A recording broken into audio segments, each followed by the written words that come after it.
क्या आपने कभी सोचा है हमारे सोलर सिस्टम की बाउंड्री एग्जैक्टली कहां तक है? क्या ये सिर्फ प्लूटो के ऑर्बिट तक है या फिर काइपर बेल्ट तक या उससे भी आगे? आपने शायद सुना होगा कि Voyager spacecrafts already solar system से बाहर निकल चुके हैं और अब प्लूटो के ऑर्बिट से काफी दूर पहुंच चुके हैं। लेकिन रियलिटी में ये कहना कि वो सोलर सिस्टम छोड़ चुके हैं बिल्कुल सही नहीं है। तो फिर सोलर सिस्टम की बाउंड्री डिफाइन कैसे होती है? और उससे भी बड़ा सवाल, एक सोलर सिस्टम कितना बड़ा हो सकता है? चलिए सबसे पहले देखते हैं वॉयेजर्स अब कहां हैं और क्यों कुछ लोग कहते हैं कि वो सोलर सिस्टम के बाहर जा चुके हैं। हैरान कर देने वाली बात यह है कि वॉयेजर्स जो 1977 में लॉन्च हुए थे आज भी ऑपरेशनल हैं। हाँ, थोड़ी रिड्यूस्ड कैपेसिटी के साथ। इनका पावर सोर्स है radio isotope thermo electric generators, जो बिना सोलर पैनल्स के भी पावर प्रोवाइड करते हैं। लेकिन हर साल के साथ रेडियो एक्टिव मटेरियल डिग्रेड होता रहता है, जिससे पावर कम होती जाती है। अभी के टाइम में ये अपनी ओरिजिनल पावर का लगभग आधा ही यूज कर रहे हैं। इस वजह से कुछ इंस्ट्रूमेंट्स बंद करने पड़े हैं। फिलहाल ये डीप स्पेस के मैग्नेटिक फील्ड एनवायरनमेंट को मॉनिटर कर रहे हैं और उसका इंटरैक्शन सोलर विंड के साथ ऑब्जर्व कर रहे हैं। साइंटिस्ट्स के लिए सबसे इंटरेस्टिंग चीज है वो बाउंड्री, जहां सन का मैग्नेटिक फील्ड और सोलर विंड इंटरस्टेलर विंड से ओवरकम हो जाता है। इस बाउंड्री को कहते हैं हीलियोपॉज। साइंटिस्ट्स के हिसाब से वॉयेजर 1 ने इस बाउंड्री को 2012 में क्रॉस किया था और वॉयेजर 2 ने 2018 में। और अब तक ये दोनों ही स्पेसक्राफ्ट हैं जो इंटरस्टेलर स्पेस तक पहुंच पाए हैं। लेकिन उन्होंने एक इंटरेस्टिंग बात डिस्कवर की।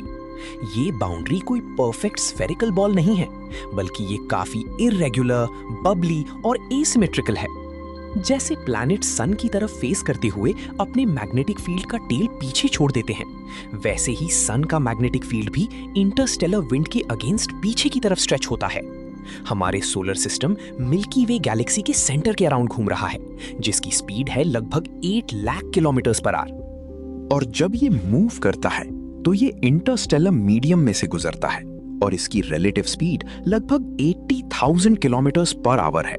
इससे एक विंड इफेक्ट क्रिएट होता है जो सन के मैग्नेटिक फील्ड को पीछे की तरफ खींच देता है, बिल्कुल एक टेल की तरह। लेकिन जितना भी अमेजिंग वॉयेजर मिशन है, इंटरस्टेलर स्पेस तक पहुंचना सोलर सिस्टम के एज तक पहुंचना नहीं होता।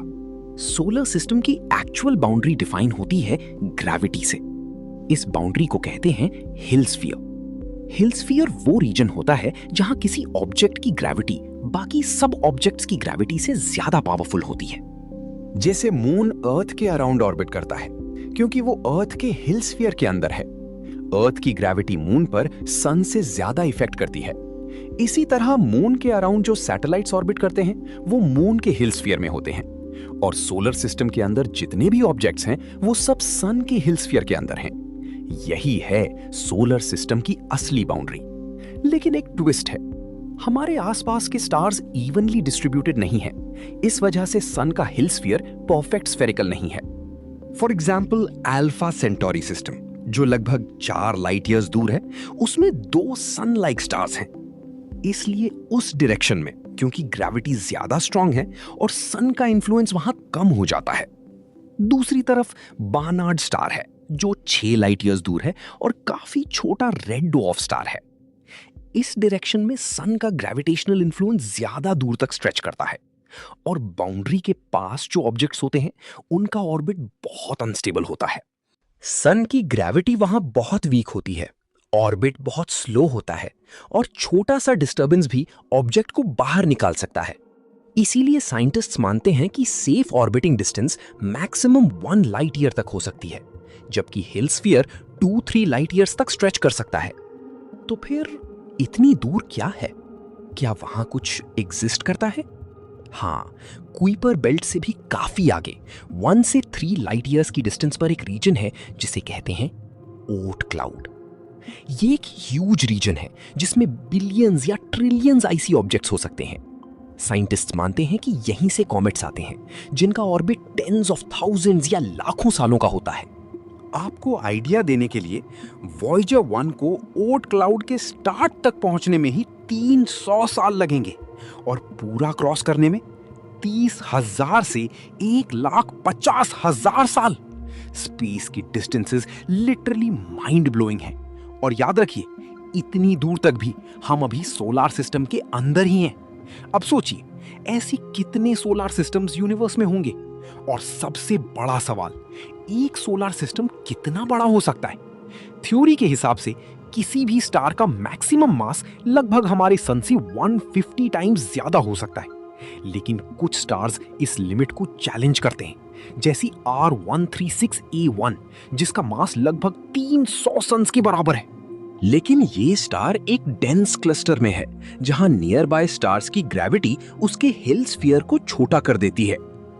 अब इमेजिन करो, अगर ऐसा स्टार कंप्लीटली अकेला हो, ना कोई नियर बाय स्टार, ना कोई गैलेक्सी का डिस्टर्बेंस, तो इसका सोलर सिस्टम 100 से लेकर थाउजेंड्स ऑफ लाइट ईयर्स तक फैल सकता है।